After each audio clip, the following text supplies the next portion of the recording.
আমাদের মা চাচিদেরকে দেখতাম, বিশেষ করে আমার মাকে, আমার মা, তিনিও, আমার মা, তার নাম খাদিজা, একজন বুজুর্গ ব্যক্তির মেয়ে ছিলেন। আলহামদুলিল্লাহ, আমার জীবন ধন্য যে এমন একজন নারীর পেটে আমার জন্ম হয়েছে।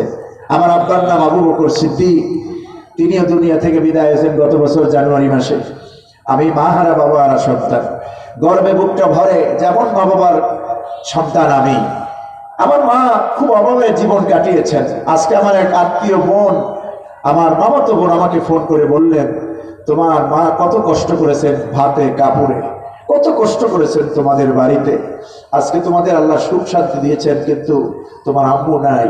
যখন এই কথাগুলি বলতেছিলেন আমার কলিজায় যেন আঘাত একটার পর একটা পাচ্ছিলাম। আসলেই তো সত্য, কি কষ্ট করেছেন আমার মা। ছোটবেলায় যখন মাদ্রাসায় পড়তাম, গ্রামের মাদ্রাসায়, সকালবেলা ভাত খাওয়ার সুযোগ ছিল না, ভাত রান্না হয় নাই, ভাতের ব্যবস্থা নেই, না খেয়ে মাদ্রাসায় গেছি। আবার মাদ্রাসা ছুটি হওয়ার পর বাড়িতে খাবারের ব্যবস্থা আছে কিনা টেনশনে ছিলাম। এসে দেখি, কোনোদিন দেখেছি ঠিকই রান্না হয় নাই, আব্বা খাবারের ব্যবস্থা করতে পারেন নাই। মায়ের গলাটা ধরে কেঁদেছি আর বলেছি, মা সকালেও খেয়ে যেতে পারলাম না, দুপুরে এসে দেখতেছি রান্না হয় নাই, খাবার কি পাবো না?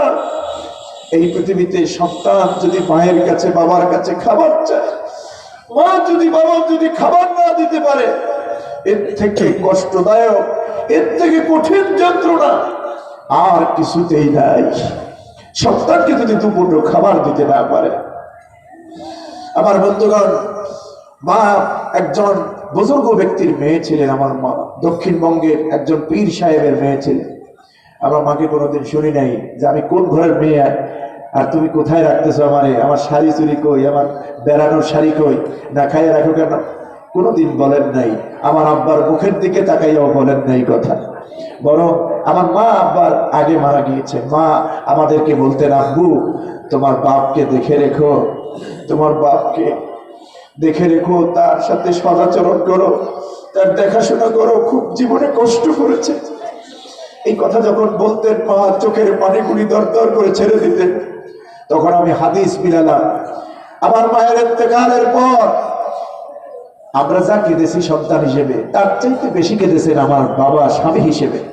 মৃত্যুর আগ পর্যন্ত বাবার কান্না ফুরায় নাই। আমি তখন হাদিস মিলালাম, আইয়ুমা ইমরাতিন মাতাত, কোন স্ত্রী যদি মারা যায়, স্বামী যদি তার উপরে খুশি থাকে, হুজুর বলেছেন দাখালাতিল জান্নাহ, ওই স্ত্রী আল্লাহর জান্নাতে প্রবেশ করবে। আমার মা বোনরা, ধন দৌলত দিয়ে শান্তি হয় না, মহব্বত, সম্মান, ভালোবাসা দিয়ে ঘরের মধ্যে শান্তি হয়। ওই ঘরে যে সন্তান হবে, বিশ্ববরেণ্য কোরআনের পাখি আল্লামা দেলাওয়ার হোসেন সাইদি পয়দা হবে, বিশ্ববরেণ্য হাফেজে কোরআন তৈরি হবে, বিশ্ববরেণ্য মুহাদ্দিস তৈরি হবে, আল্লামা লুৎফর রহমান রহিমাহুল্লাহ তৈরি হবে। ঠিক কিনা?